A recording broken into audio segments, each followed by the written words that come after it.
미국 플로신학교에서 선교학을 가르쳤던 찰스 베냉겐이라고 하는 교수님이 모이는 교회, 흩어지는 교회라고 하는 책을 쓰셨습니다. 이 책에서는 선교적 교회라고 하는 교회론에 대해서 강조하고 있습니다. 우선은 주일이 되면 예배당에 모여서 같이 예배드리는 것, 이것이 교회의 구심력으로서 참 중요하다. 그런 말씀을 하세요. 그리고 평일이 되어서 우리의 삶의 자리로 나아가서 예배자로서 삶을 살아가는 것, 이것이 교회의 원심력으로서 중요하다. 그런 이야기를 합니다. 그래서 올바른 교회는요, 이런 구심력과 원심력, 그러니까 모이는 교회와 흩어지는 교회로서의 두 가지의 모습이 균형을 가지는 것이 참 중요하다라고 하는 것이죠. 모이는 교회라고 하는 것은 예배당에 같이 모여서 우리가 영적인 훈련을 받고 영적인 능력을 받아야 된다 하는 것을 이야기하고 있는 것이고요. 흩어진 교회라고 하는 것은 삶의 자리 곳곳으로 나아가서 복음의 증인으로서의 사명을 잘 감당해야 된다라고 하는 것입니다. 그래서 교회가 이 선교적인 본질을 회복하는 것, 이게 참 중요하다는 거예요. 그래서 우리가 왜 모이느냐라고 하는 것은 흩어지기 위함이다라고 하는 것이죠. 그래서 우리가 모여서 복음으로 충만해지고 성령의 능력으로 충만해져서 삶의 자리에 나아가서 복음의 증인으로서의 사명을 잘 감당하기 위해서 우리가 모이는 것이다라고 하는 것을 기억해야 된다 하는 이야기를 하고 있는 거죠. 그래서 오늘 교회에서는 이런 구호가 있더라고요. 그러니까 모이면 기도하고 흩어지면 전도하자, 이런 구호죠. 좋은 말씀이죠. 우리가 모여서 기도하기를 힘쓰고 기도함을 통해서 우리가 성령 충만함을 받고 영적인 열정이 뜨거워져서 우리가 나아가서 복음을 증거하는 삶을 살아가는 것, 이게 참 중요하다라고 하는 거죠. 자, 이런 차원에서 예루살렘 교회는요, 모이는 교회로서의 모습을 아주 충실하게 잘했던 교회였습니다. 그래서 이들은 모여서 기도하기에 힘썼고 모여서 기도할 때 성령 충만함을 경험하지 않았습니까? 우리도 역시 모이는 일들에 힘써야 된다는 것이죠. 그래서 공예배, 또 공기도회, 작은 교회 모임, 또 다양한 우리 영적인 모임들에 힘을 다해서 모여야 된다는 것입니다. 그러니까 문제는 요즘 교회들이 잘 안 모인다는 거예요. 그러니까 코로나 이후로는 그러니까 모이지 않는 것에 대해서 마치 면죄부를 받은 것처럼 뭐 안 모여도 그렇게 큰 문제 의식을 느끼지 못하는 상황 속에 있습니다. 히브리서 10장 25절에서 히브리서 기자가 이렇게 권면하잖아요. 모이기를 패하는 어떤 사람들의 습관과 같이 하지 말고 오직 권하여 그날이 가까움을 볼수록 더욱 그리하자, 이렇게 이야기합니다. 그러니까 시간이 지날수록 사람들이 영적인 모임, 믿음의 모임을 소홀하게 여기는 이 시대의 잘못된 세태에 대해서 비판하는 것이죠. 그래서 주님께서 오실 때가 점점 더 가까워 올수록 우리가 모이는 일들에 더욱 힘을 내야 되고요. 영적인 모임을 통해서 하나님의 능력을 경험하는 것이 중요하다라고 하는 것입니다. 자, 그렇다고 해서 우리가 모이는 것에서만 만족해서는 안 된다라고 하는 것이죠. 모이는 교회의 모습과 함께 동시에 흩어지는 교회로서의 모습을 가져야 된다는 것입니다. 앞에서 말씀드렸던 것처럼 우리가 모이는 이유는 흩어지기 위함이다 하는 것을 우리가 잊지 말아야 된다는 것이죠. 예수님께서 승천하시기 전에 제자들에게 이 모이는 교회의 모습과 흩어지는 교회의 모습을 동시에 잘 가져야 된다라고 하는 말씀을 하셨어요. 사도행전 1장 4절에서 이렇게 말씀하시죠. 사도와 함께 모이사 그들에게 분부하여 이르시되 예루살렘을 떠나지 말고 내게서 들은 바 아버지께서 약속하신 것을 기다리라 말씀합니다. 자, 예수님께서는 일단 제자들에게 예루살렘을 떠나지 말라 이렇게 말씀하셔요. 그 이유는 아버지께서 약속하신 성령이 임하셔서 성령의 능력으로 충만해질 때까지 모여서 하나님의 은혜와 능력을 구하라는 거예요. 그리고 그 은혜와 능력을 경험하면 어떻게 됩니까? 땅 끝까지 가서 복음 증거하는 삶을 살아야 된다는 것이죠. 사도행전 1장 8절 말씀, 우리 잘 아는 말씀인데요. 우리 한번 같이 화면을 보면서 읽어보겠습니다. 오직 성령이 너희에게 임하시면 너희가 권능을 받고 예루살렘과 온 유대와 사마리아와 땅 끝까지 이르러 내 증인이 되리라 하시니라. 자, 예수님께서는 우리가 모여서 성령 충만함을 받고 난 이후에 그 능력으로 예루살렘과 유대와 사마리아 그리고 땅 끝까지 이르러서 복음의 증인된 사명을 잘 감당하라 말씀하셨습니다.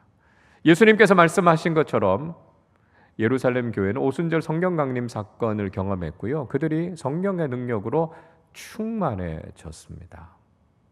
그런데 문제는 그들이 성령 충만해졌지만 여전히 예루살렘에 머물러 있었다는 것입니다. 예수님께서는 분명히 성령 충만함을 받으면 예루살렘을 넘어서 유대, 사마리아 땅 끝까지 이르러서 복음 증거하는 사명을 다할 것을 말씀하셨는데요. 여전히 예루살렘 교회는 흩어지는 일에 대해서는 소홀하게 여기고 있었다라고 하는 것이죠. 그래서 예루살렘 교회에 변화가 필요했다라고 하는 것입니다. 때로는 하나님께서 이렇게 흩어지지 않을 때 하나님께서 강압적으로라도 그들을 흩어지게 하시는 모습을 볼 수 있습니다. 자, 우리는 사도행전 7장에서 스데반의 설교와 순교에 대한 말씀을 함께 나눴습니다. 스데반은 예수 그리스도의 복음을 증언하다가 돌에 맞아서 순교하게 됐습니다. 오늘 1절 말씀에 보니까 사울은 스데반의 죽음을 당연하게 여겼다 이렇게 이야기하고 있죠. 유대교의 입장에서는 예수님과 제자들이 이단의 괴수처럼 보였을 테니까요. 그들을 제거하는 것 별로 문제가 되지 않았을 겁니다. 오히려 그들의 입장에서는 자신들이 옳다고 믿는 것을 지키기 위해서 그들이 응당했어야 할 실천이었고 결단이었다 이렇게 생각했을 겁니다. 스데반이 죽고 난 이후에 경건한 믿음의 사람들은 그를 장례하고 그의 죽음에 대해서 슬퍼하고 있었습니다. 그러나 슬퍼하고 있는데 머물러 있어서만은 안 됐다는 것이죠. 3절 말씀을 보세요. 사울이 교회를 잔멸할새 각 집에 들어가 남녀를 끌어다가 옥에 넘기니라 말씀합니다. 그러니까 사울은 스데반을 죽였는데요. 거기에서 만족하지 않고 더 많은 그리스도인들을 잡아서 가두거나 죽이려고 했습니다. 그래서 각 집에 숨어 있는 사람들 다 색출해내서 그리스도인들을 잡으려고 하는 위기의 상황 가운데 있었다라고 하는 것이죠. 자, 이렇게 지금 복음 때문에 초대교회 성도들이 큰 박해와 고난을 경험하고 있었습니다. 이게 참 가슴 아픈 일이죠. 우리가 복음을 위해서 또 때로는 믿음을 지키기 위해서 어려운 일들을 당하고 고난을 당한다라고 하는 것이 때로는 잘 이해가 되지 않을 때도 있고요. 우리에게 굉장히 힘겹게 다가올 때가 있습니다. 그러나 우리는 이런 표면적인 박해보다 그 속에 담겨져 있는 하나님의 뜻이 무엇인가, 하나님의 섭리가 무엇인가라고 하는 것을 아는 것이 참 중요하다는 거예요.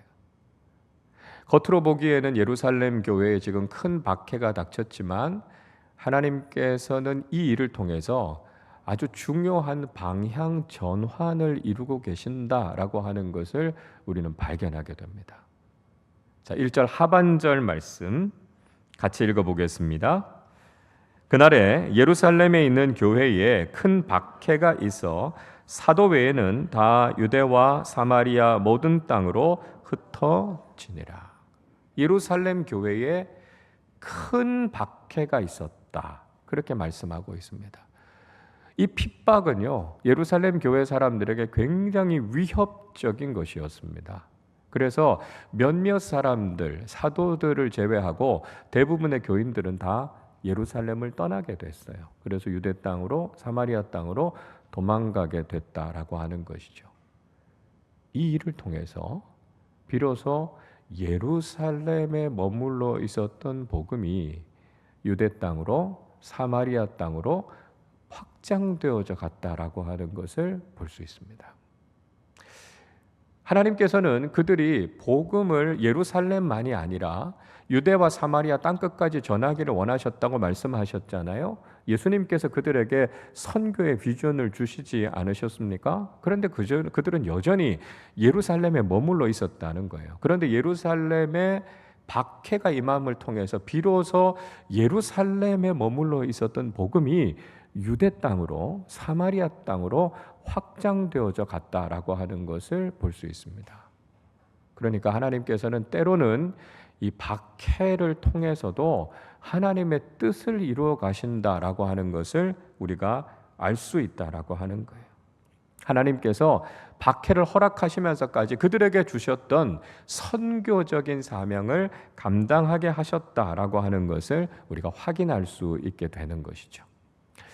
여러분, 마찬가지로요, 우리도 모이는 교회의 모습뿐만이 아니라 흩어지는 교회로서의 모습을 가져야 된다는 것이죠.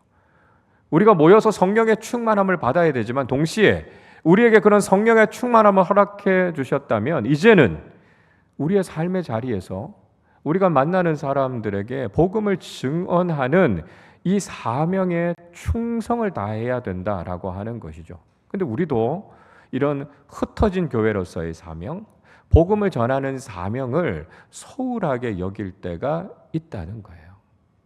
하나님께서는 우리로 하여금 다시 한번 이런 선교적인 사명을 다시 깨닫게 하시는 거죠. 우리에게 은혜를 주셨다면, 우리가 복음을 들었다면 이제는 삶의 자리에서 그 복음을 흘려보내는 복음의 증인으로서 살아가기를 원하신다는 거예요. 모여서 성령의 충만함을 받아야 합니다. 그 이후에는요, 흩어져서 이 복음의 은혜와 능력을 전하는 사람들이 돼야 된다는 거예요. 우리가 능력을 받았지만 여전히 흩어지지 않고 이곳에 모여 있기만 한다면 오히려 그것이 우리 안에 충돌이 될 수도 있고요, 갈등이 될 수도 있다는 것을 알아야 됩니다. 성령의 능력이라고 하는 말은 원어적으로는요, 다이너마이트라고 하는 말과 같은 의미예요. 헬라어 디나미스라고 하는 말에서 나온 거잖아요. 그러니까 엄청난 능력이라는 거예요. 그래서 우리가 모여서 이 성령의 엄청난 능력을 받고 나서 어떻게 해요? 삶의 자리, 세상 속에 나가서 거기서 복음의 능력을 터뜨리는 사람들이 돼야 된다는 거예요. 근데 우리가 나가지 않고 여기 안에 모여 있으면 어떻게 됩니까? 이 안에서 엄청난 폭탄들이 같이 있다가 터지면 우리가 다 다치는 거예요. 그래서 복음은요, 흘러가야 돼요. 우리 안에 머물러 있으면 오히려 이게 우리에게 위험할 수도 있다는 겁니다. 이게 뭐 적절한 비유가 될 수 있을지는 모르겠습니다만, 이 암세포라고 하는 것도요, 이 세포가 정상적인 분열의 과정을 거치지 않고 이게 아주 과잉되게 분열이 되거나 아주 밀집되어 있는 상태가 암세포로 발전하게 된다고 합니다. 그러다 보니까 우리가 뭐 종양, 암 덩어리 뭐 이렇게 이야기하잖아요. 그러니까 우리가 흩어지지 않고 우리의 삶의 자리로 나가지 않으면 우리도 영적으로 건강해지지 않을 수가 있다는 것이죠.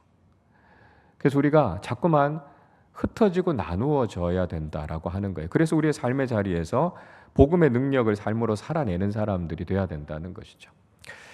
작은 교회에 대한 말씀을 드릴 때도 작은 교회가 자꾸 흩어지고 분가하는 일들을 해야 작은 교회가 건강해집니다. 그 말씀을 드립니다. 그래서 우리가 한 작은 교회가 5가정, 6가정 정도 모이시면 이제 한 3가정씩 나누시고 인도자를 한 분씩 세우셔서 이제 분가할 준비를 하셔야 됩니다.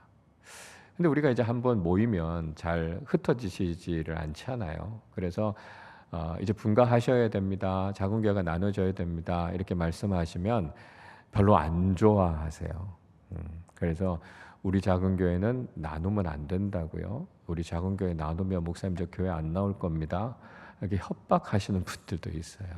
이게 좋은 모습이 아니에요. 우리가 자꾸 건강하게 나누어져야 되고요, 흩어져 가야 된다라고 하는 것이죠. 우리 모임이요, 그러니까 배타적인 모임이 되면 안 됩니다. 그러니까 우리끼리끼리 자꾸 모이는 거, 이거 우리가 자꾸 생각하면 안 된다라고 하는 거죠.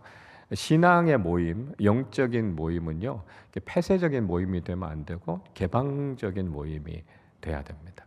그래서 작은 교회 모임을 하실 때도 제가 이렇게 빈 방석을 두고 누군가 여기에 새로운 분들이 오셔서 우리 작은 교회가 자꾸만 변화되어지고 채워져야 된다, 이런 말씀을 드립니다. 그리고 우리 작은 교회를 통해서 교회로 들어오는 이 전도의 징검다리가 되는 것이 이제 우리 작은 교회가 돼야 돼요. 그런데 어떻게 하다 보면 그냥 우리끼리 모이는 게 너무 좋고 우리끼리 그냥 즐겁기 때문에 우리는 나눠지지도 않을 거고 우리는 다른 사람들을 받지도 않을 거고, 이런 모습으로 있으면 영적인 성장과 변화가 없어진다는 거예요. 그래서 우리가 자꾸 변화되어져 가야 되고요, 자꾸 나누어져 가야 되고요, 그래야만 우리가 더 건강해질 수 있다라고 하는 것을 우리가 기억해야 된다는 것이죠. 여러분, 성령님께서 우리에게 원하시는 건 뭘까요? 우리가 모이기를 힘써야 돼요. 그래서 능력을 받아야 돼요. 그와 동시에 우리가 이제는 흩어져서 복음을 전하는 사명, 복음을 우리의 삶의 자리로 넓혀가는 사명들을 감당해야 된다는 것이죠. 근데 이제 우리가 자꾸만 편안하니까요, 거기에 자꾸 안주하고 싶은 마음이 들 수 있습니다. 그러나 우리가 흩어져야 된다라고 하는 것, 우리를 통해서 복음이 흘러가야 되는 것이 우리에게 맡겨주신 사명이라는 것을 기억하시고 우리가 복음의 증인으로서의 사명, 선교적인 사명을 잘 감당하실 수 있기를 바랍니다. 이 흩어진 사람들이라고 하는 말이 바로 이 시대를 살아가는 우리 그리스도인들의 정체성이다, 이렇게 이야기할 수 있어요. 그러니까 모이는 이유는 흩어지기 위함이고요, 우리가 우리 안에 예수 그리스도의 복음으로 잘 무장한 다음에 이제는 세상에 가서 이 복음의 능력을 터뜨리는 사람들이 되어야 된다는 것이죠. 그래서 우리가 함께 모여서 기도하고 영적으로 잘 무장하시고 이제 우리의 가정, 우리의 일터, 우리의 삶의 자리로 흩어져서 주님의 복음을 증거하는 증인으로서의 사명을 잘 감당하실 수 있기를 주님의 이름으로 축복합니다. 자, 그렇게 이제 흩어진 사람들이 두루 다니면서 복음을 전했다, 이렇게 말씀합니다. 4절을 보세요. 그 흩어진 사람들이 두루 다니며 복음의 말씀을 전할세, 이렇게 이야기합니다. 그러니까 큰 박해가 있었습니다. 그래서 결국은 그 자리를 피해왔지만, 그렇다고 해서 이 사람들이 계속 도망 다니기만 하거나 숨어 있었던 게 아니에요. 흩어졌던 곳곳에서 두루 다니면서 복음을 전했다, 이렇게 이야기합니다. 그러니까 흩어진 사람들을 통해서 복음의 지경이 넓어졌다는 것이죠. 예루살렘에 머물러 있었던 복음이 유대 땅으로, 사마리아로 점점 더 확장되어져 가는 것을 볼 수 있습니다. 그러니까 여러분, 우리를 통해서요, 복음의 지경이 더 넓어져야 된다는 거예요. 그러니까 우리가 구원받고 우리가 하나님 자녀가 된 것, 거기에 만족하고 안주하고 있어서는 안 된다는 거예요. 우리뿐만이 아니라 이 구원에 들어와야 될 더 많은 사람들이 있다라고 하는 것을 알고 우리가 복음의 지경을 더 넓혀가는 사람들이 되어야 된다라고 하는 것이죠. 그러니까 우리의 모든 사역들은요, 결국 이 복음의 지경을 넓혀가는 사역들이 돼야 된다는 것입니다. 5월 우리가 아가페 사역을 진행합니다. 아가페 사역은요, 그냥 우리 안에서 우리만 즐겁자고 사역을 하는 게 아니에요. 우리에게 주신 이 천국의 기쁨, 이걸 누군가는 또 들어와서 함께 누려야 된다는 거죠. 그래서 믿지 않는 가족들, 또 우리의 이웃들 함께 들어와서 우리 모두가 영적인 가족이다라고 하는 것을 확인하면서 함께 이곳에 더 많은 분들이 오셔야 된다는 것입니다. 5월 마지막 주일에 하는 비빔밥 데이, 우리끼리 맛있게 먹고 우리끼리 웃고 즐겁고 그렇게 끝나는 게 아니에요. 누군가 이 자리에 참여하셔야 되는 분들이 없는가? 우리 작은 교회 식구들 가운데 그동안 우리가 좀 소외되고 관심을 기울이지 못했던 분들이 누가 있나? 이 자리에 꼭 오셔야 되는데 이 기회를 통해서 전도하는 거예요. 믿지 않는 분들 같이 초청하는 거예요. 그래서 같이 비빔밥 나누면서 같이 영적인 교제를 나누면서 이분들에게도 구원이 흘러갈 수 있도록 하는 것이죠. 그래서 우리가 하는 모든 사역들을 통해서 복음의 지경이 넓어지고 모든 사람들에게 복음이 전해질 수 있도록 해야 된다 하는 것이죠. 자, 오늘 본문의 말씀 속에서는 이 흩어진 사람들의 대표적인 사람 한 사람이 등장합니다. 이 사람이 바로 예루살렘 교회의 7 일꾼 중에 한 사람이었던 빌립이라고 하는 사람이죠. 자, 5절 말씀 같이 읽어보겠습니다. 빌립이 사마리아 성에 내려가 그리스도를 백성에게 전파하니. 자, 빌립이라고 하는 집사가 예루살렘에서부터 벗어나서 유대 땅을 넘어서요 사마리아 땅에까지 들어가서 복음을 전했다, 이렇게 이야기하고 있습니다. 사마리아에 대해서 우리가 잘 알고 있죠. 유대인들에게 있어서 사마리아인들은 미움과 증오의 대상이었습니다. 구약 시대로 이렇게 거슬러 올라가 보면 이 사마리아 사람들은 북이스라엘 사람들의 후손들이었잖아요. 그러니까 남유다 사람들과는 아주 역사적으로 깊은 갈등의 고를 갖고 있었던 사람들이 바로 이 사마리아 사람들과 유대 사람들이었습니다. 그리고 결정적으로요, 이 북이스라엘이 아수르에 의해서 멸망하게 됐을 때 아수르가 혼혈 정책을 썼잖아요. 그러니까 이들이 피를 더럽혔다는 거죠. 그러니까 유대 사람들이 보기에는 이 사마리아 사람들이 민족의 순수성을 더럽히는 거예요. 그것 때문에 서로를 비난하면서 관계가 완전히 깨진 사람들 아닙니까? 그런데 빌립이 복음을 들고 사마리아 땅에 들어가서 미움과 증오의 대상이었던 사람들에게까지 복음을 전한 거죠. 그러니까 빌립이 인간적인 한계, 인간적인 장벽을 뛰어넘어서 그들에게까지 복음을 전했다라고 하는 것을 보여주고 있습니다. 이게 우리에게 시사하는 바가 있죠. 우리도 복음을 전하려고 할 때 이런 인간적인 한계나 인간적인 장벽들을 만나게 될 때가 있습니다. 때로는 그게 우리가 얽혀있는 학연과 지연일 수도 있고요. 때로는 세대와 성별이라고 하는 장벽일 수도 있습니다. 또 지위와 계층이라는 장벽일 수도 있고요. 또 때로는 아주 어렵고 껄끄러운 관계라고 하는 장벽 때문에 우리가 복음을 전하기 어렵다고 느껴질 수 있어요. 그러나 우리가 그 인간적인 한계, 그 인간적인 장벽을 뛰어넘어서 복음을 전할 때 복음의 놀라운 은혜와 능력이 나타나게 되는 것들을 경험하게 된다는 것이죠. 그래서 우리가 정말 모든 사람들이 복음을 들어야 한다라고 하는 것을 알고 기꺼이 복음을 들고 그 장벽을 뛰어넘는 사람들이 되어야 된다 하는 것입니다. 자, 빌립이 그렇게 사마리아 성에 가서 복음을 전했습니다. 그리고 나서 어떤 일들이 일어났는가라고 하는 것을 본문이 이야기하고 있는데요. 자, 먼저는요, 사람들은 빌립을 통해서 복음을 듣고 순종했다 하는 것입니다. 6절 말씀 같이 읽어보겠습니다. 무리가 빌립의 말도 듣고 행하는 표적도 보고 한 마음으로 그가 하는 말을 따르더라. 사람들이 빌립을 통해서 전해지는 복음을 들었어요. 또 기적과 능력이 나타나는 것도 봤어요. 그 결과를 통해서 그들이 복음을 따르게 됐다, 이렇게 이야기합니다. 순종하게 됐다는 것이죠. 그러니까 죄에 사로잡힌 사람들은 일반적으로 복음에 대해서, 하나님에 대해서 불순종하는 경향이 강합니다.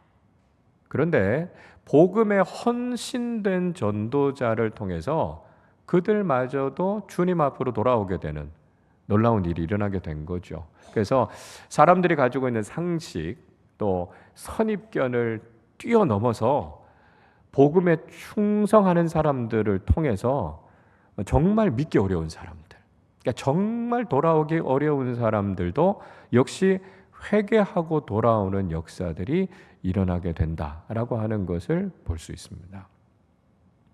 그러니까 우리가 일반적으로 전도를 하면 사람들이 거부하는 경우들이 대부분이죠. 그래서 사람들 안에 있는 죄인의 본성은 복음을 쉽게 받아들이지 않습니다. 그래서 우리가 한 번 복음 전하고 두 번 복음 전하고 그래도 안 받아들여요. 근데 중요한 건 뭡니까? 우리가 쉽게 낙심하지 말고 포기하지 말라는 것이죠. 그래도 우리가 인내하면서 계속해서 복음을 전해야 된다는 겁니다. 그러면 사람들이 더 거세게 반대할 거예요. 때로는 우리에게 창피를 주기도 할 거고요. 때로는 아주 매섭게 쏘아붙이고 공격하기도 할 겁니다. 그러면서 이 사람들이 생각할 거예요. 이쯤 하면 인젠 전도 안 하겠지라고 생각합니다. 그런데 여전히 포기하지 않고 복음을 전하면 사람들이 그렇게 생각하는 거예요. 아니 도대체 이 복음이 뭔데 저렇게까지 끈질기게 복음을 전할까? 이런 질문이 생기는 거죠. 그러니까 그런 와중에서 불순종했던 사람들의 마음속에 순종하게 하시는 성령의 역사가 나타난다는 거예요. 그래서 우리가 포기하지 않고 낙심하지 않고 우리가 계속해서 인내하면서 복음을 전할 때 불순종했던 사람들이 순종으로 돌아오는 놀라운 기적이 일어나게 된다는 것입니다. 둘째로요. 사람들은 빌립을 통해서 하나님의 능력을 경험했다는 겁니다. 7절 말씀 같이 읽겠습니다. 많은 사람에게 붙었던 더러운 귀신들이 크게 소리를 지르며 나가고 또 많은 중풍병자와 못 걷는 사람이 나으니. 자, 빌립이 복음을 전할 때 표적, 기적이 나타났다 이렇게 이야기하고 있죠. 복음을 전할 때 귀신들이 떠나가는 역사가 일어났어요. 복음을 전할 때 수없이 많은 병자들이 치유되는 역사가 일어났습니다. 복음은 말로만 전해지는 것이 아니고요. 능력과 함께 전해지게 된다는 것입니다. 데살로니가전서 1장 5절이 이렇게 말씀해요. 이는 우리 복음이 너희에게 말로만 이른 것이 아니라 또한 능력과 성령과 큰 확신으로 된 것임이라. 우리가 너희 가운데서 너희를 위하여 어떤 사람이 된 것은 너희가 아는 바와 같으니라 말씀합니다. 바울이 데살로니가에서 복음을 전했는데 그 복음이 그냥 말로만 전해진 게 아니었고요. 능력으로, 성령의 나타나심으로 큰 확신으로 증거되어졌다라고 하는 이야기를 하고 있다는 거예요. 여러분, 복음은 그냥 말이 아니에요. 복되고 좋은 말씀임과 동시에 복음은 능력이라는 거예요. 복음이 선포되는 곳에 기적이 나타납니다. 복음이 선포되는 곳에 귀신과 악한 영들이 떠나가요. 복음이 선포되는 곳에 치유와 회복의 역사가 일어난다는 거예요. 우리가 복음 안에 이 능력이 있다는 것을 믿고 선포할 때 복음은 언제든지 강력한 능력으로 나타나게 되는 것을 경험하게 된다는 것이죠.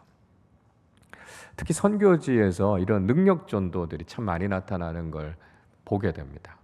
그러니까 선교지는 이런 영적인 대결이 굉장히 강하잖아요. 성령님과 악한 영들 사이의 이 대결이 아주 첨예한 곳이 선교지들입니다. 그래서 선교사님들의 간증을 들어보면 이 영적인 대결이 얼마나 강력한가 아주 생생한 이야기들을 들을 수 있습니다.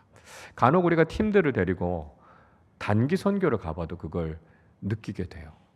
영적인 싸움이 굉장히 심합니다. 그래서 선교팀들 데리고 선교 가면 밤에 막 악몽 때문에 잠을 못 자는 지체들도 있어요. 막 몸이 아픈 지체들도 생기게 되고요. 아무것도 아닌데 팀 안에서 자꾸만 다투기도 합니다. 막 뜻하지 않게 교통사고가 생기기도 하고요. 제가 한번 인도에 단기 선교 갔을 때는 그 인도 사람들 폭동에 한번 휘말려서 크게 아주 위험했던 상황들도 있었어요. 그러니까 그걸 보면서 야, 정말 영적인 싸움이 너무 심하구나라고 하는 걸 알게 되죠. 그러니까 그렇기 때문에 우리가 영적으로 잘 무장해야 되고요. 그때 우리가 복음의 능력으로 선포할 때 정말 그것 가운데 영적인 승리를 경험하게 되는 것들을 우리가 보게 됩니다. 그래서 복음 속에 능력이 있다는 것, 그리고 복음을 전하는 현장 속에 영적인 싸움이 있다라고 하는 걸 우리가 알아야 됩니다. 전도할 때 복음에 대해서 거부하는 사람들, 그 영적인 이변에는 이런 영적인 대결이 있다는 걸 알아야 됩니다. 그래서 우리가 기도하면서 복음의 능력이, 성령의 능력이 복음 전하는 현장 속에 나타나서 하나님의 능력으로 한 생명이 주님 앞으로 돌아오는 역사들이 일어날 수 있도록 우리가 기도해야 된다는 것이죠. 셋째로요, 사람들은 빌립을 통해서 큰 기쁨을 경험했습니다. 8절 같이 읽습니다. 그 성에 큰 기쁨이 있더라. 빌립이 사마리아 성에 복음을 전한 최종적인 결론이 무엇이었습니까? 그 성에 큰 기쁨이 있었다고요. 그러니까 복음이 전해지는 곳에 기쁨이 함께 동반된다는 것이죠. 그러니까 복음이라고 하는 말 자체가 기쁜 소식이라고 하는 뜻 아닙니까? 그러니까 복음을 전하면 그 복음이 주는 기쁨이 있다는 거예요. 물론 복음을 전할 때 항상 뭐 좋은 일들만 있다 이런 건 아니죠. 복음이 전해질 때 고난도 있고 어려운 일들도 분명히 있습니다. 그러나 세상이 알 수 없는 주님께서 주시는 기쁨이 그 사람들 속에 그곳에 임하게 되는 것을 경험하게 된다는 거예요. 자, 오늘 이 시대를 살아가면서 많은 사람들이 참된 기쁨을 잃고 살아가고 있습니다. 사람들은 뭔가 세상적인 것 속에서 우리가 기쁨을 추구하려고 하고 있고요. 세상적인 것들을 많이 가지면 기뻐할 수 있지 않을까 이런 생각들을 합니다. 그러나 실제로 그것들을 가져도 그 기쁨이 오래 가지 않는다는 걸 경험하게 되죠. 성공하고 내 꿈을 성취하면 그게 나에게 참 기쁨을 줄 줄 알았는데 오히려 그게 우리 인생을 더 피곤하고 더 힘들게 하는 경우들을 경험하게 돼요. 세상적인 쾌락을 누리면 그게 우리에게 만족을 줄 줄 알았는데 오히려 공허함, 허탈함 이런 것들이 더 커져가는 것들을 경험하게 됩니다. 그러나 복음이 우리 안에 임하면요. 예수님이 우리 마음 가운데 계시면 세상이 우리를 채울 수 없었고 세상에서 줄 수 없었던 기쁨이 우리 안에 있는 것들을 경험하게 된다는 것이죠. 그래서 우리는 복음을 통해서 우리 자신만이 아니라 우리가 살아가는 모든 삶의 자리와 많은 사람들에게 큰 기쁨을 전하고 나누는 사람들이 되어야 하겠습니다. 여러분, 우리는 흩어진 사람들로서의 정체성을 가지고 우리에게 맡겨주신 사명을 잘 감당하는 사람들이 되어야 합니다. 오늘 우리에게 분명히 이야기하고 있는 것처럼 우리는 모이는 교회로서의 모습도 가져야 하지만 동시에 흩어지는 교회의 모습을 가져야 된다는 거죠. 흩어져서 복음을 전하는 것 우리에게 때로는 부담이 되고 힘들고 불편할 수 있지만 그게 하나님께서 원하시는 것임을 깨닫고 우리가 하나님이 기뻐하시는 삶을 향해서 나아가야 된다는 것이죠. 모여서 능력을 받고 복음으로 잘 부장하고 주님께서 우리를 보내실 때 흩어져서 그곳에서 복음의 증인으로서 선교적인 사명을 잘 감당하는 우리 모두가 되어야 하겠습니다. 복음을 전하는 곳에서 하나님의 능력이 나타나고 복음을 전하는 현장마다 하나님께서 주시는 기쁨이 넘쳐날 수 있기를 바랍니다. 우리 아름다운 교회가 주님께서 우리에게 맡겨주신 복음의 증인으로서의 귀한 사명, 흩어진 사람들로서의 귀한 정체성을 우리가 잘 지켜서 주님을 기쁘시게 하는 복음의 증인으로서의 사명 잘 감당하시기를 주님의 이름으로 축원합니다. 우리 시간에 세상 모든 민족이 물이 바다 덮음같이 하나님의 영광을 인정하는 것이 온 땅에 가득하기를 원합니다. 우리 함께 고백하면서 찬양하도록 하겠습니다. 세상 모든 민족이 구원을 얻기까지 쉬지 않으시는 하나님, 주의 심장 가지고 우리 이제 일어나 주 따르게 세상 모든 육체가 주의 영광 보도록 우릴 부르시는 하나님, 주의 손과 발 되어 세상을 치유하며 주 섬기게 물이 바다 덮음같이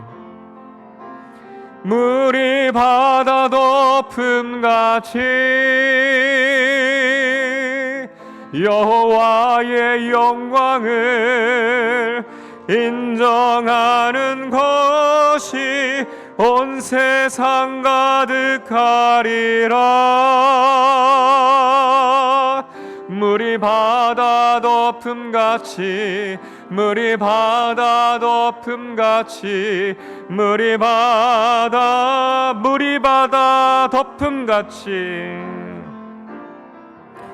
물이 바다 덮음같이 여호와의 영광을 인정하는 것이 온 세상 가득하리라.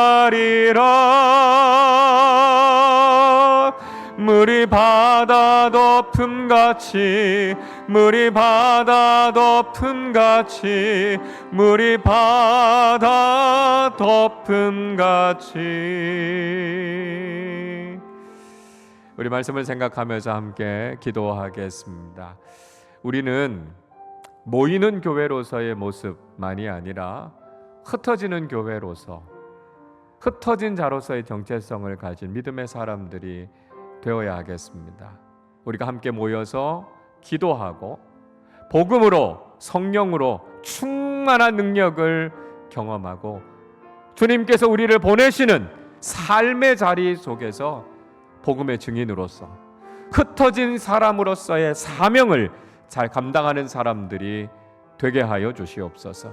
하나님, 우리를 통해 복음의 지경이 넓어지게 하여 주시고 더 많은 사람들이 구원의 은총 안으로 들어올 수 있도록 하나님 저희들을 사용하여 주시옵소서. 우리가 복음을 전할 때 복음의 능력이 나타나게 하여 주시고 우리가 복음을 전하는 곳마다 하나님께서 주시는 기쁨이 넘쳐나게 하여 주셔서 주님 앞에 더 귀하게 쓰임받는 믿음의 사람들과 공동체가 되게 해달라고 우리 시간에 함께 합심으로 기도하도록 하겠습니다. 하나님 아버지 감사합니다. 주님 우리를 불러주시고 구원하여 주셔서 하나님 또한 우리를 사명의 현장으로 보내시고 복음의 증인으로 살아가게 하심을 감사드립니다. 하나님, 그러나 때로는 우리가 모이는 것은 좋아하지만 하나님 우리가 흩어져서 복음을 전하는 일을 소홀하게 여기지 않았는지 우리 자신의 모습을 돌아보기를 원합니다. 하나님, 그저 은혜 받고 우리가 함께 기뻐하는 일들은 좋아하지만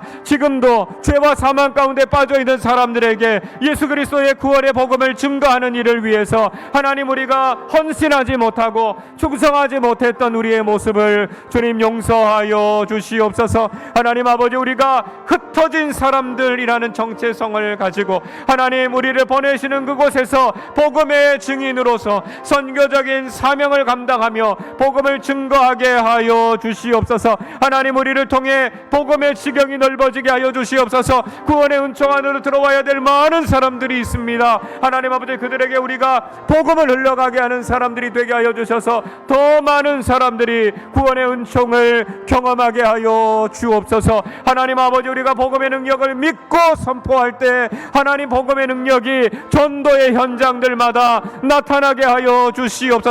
우리의 가정 속에 하나님 우리의 삶의 자리 가운데 하나님 우리가 복음을 능력 있게 선포하는 사람들이 되게 하여 주시고 아버지 하나님, 정말 많은 사람들이 주님 앞으로 돌아오는 복음의 능력과 기적이 나타나게 하여 주시옵소서. 어둠의 영들이 떠나가게 하시고 귀신들의 역사가 사라지게 하여 주시고 하나님 병자들이 치유되며 회복되는 놀라운 복음의 능력과 성령의 능력이 나타나게 하여 주셔서 아버지 하나님, 많은 사람들이 믿고 주님께로 돌아오는 역사가 일어나게 하여 주시기를 원합니다. 복음을 선포하는 것마다 하나님 주시는 기쁨이 넘쳐나게 하여 주시고 아버지 하나님, 복음을 전하는 우리의 마음속에도 하나님 기쁨과 감사가 충만하게 하여 주셔서 일생을 살아가는 동안 흩어진 사람들로 복음의 증인으로서의 귀한 사명을 잘 감당하는 우리 모두의 삶이 되게 하여 주옵소서. 하나님, 우리 교회와 우리 공동체와 우리를 귀하게 사용하여 주시옵소서. 세상 모든 민족을 구원하기 원하시는 하나님 아버지, 그 은혜와 사랑에 감사를 드립니다. 하나님, 우리에게 복음을 들려주셔서 구원받은 하나님의 자녀가 되게 하셨는데 우리가 흩어져서 주님의 복음을 증거하는 선교적인 사명을 소홀하게 여겼음을 주여 용서하여 주시옵소서. 하나님, 우리가 모이는 교회로 함께 모여 기도할 때 성령과 복음의 능력이 우리 안에 충만하게 임하게 하여 주옵소서. 하나님, 그 능력 가지고 우리가 주님 보내시는 곳으로 흩어진 사람들로서 복음의 증인된 귀한 사명 잘 감당하게 하여 주옵소서. 우리를 통해 복음과 하나님의 나라가 확장되어져 가게 하여 주옵소서. 복음을 전할 때 능력이 나타나게 하여 주시옵소서. 하나님, 복음을 전할 때 어둠의 영들이 떠나가게 하여 주시고 하나님의 평강과 은혜가 우리의 가정과 삶의 자리 가운데 임하게 하여 주시옵소서. 하나님, 복음을 전하는 모든 곳들마다 하나님 주시는 기쁨과 은총이 넘쳐나게 하여 주셔서 일생 살아가는 동안 흩어진 사람들로 복음을 증거하는 선교적인 사명을 잘 감당하는 주님의 좋은 일꾼들로 살아가게 하여 주옵소서. 감사드리며 우리 주님 예수 그리스도의 이름으로 기도하옵나이다. 아멘.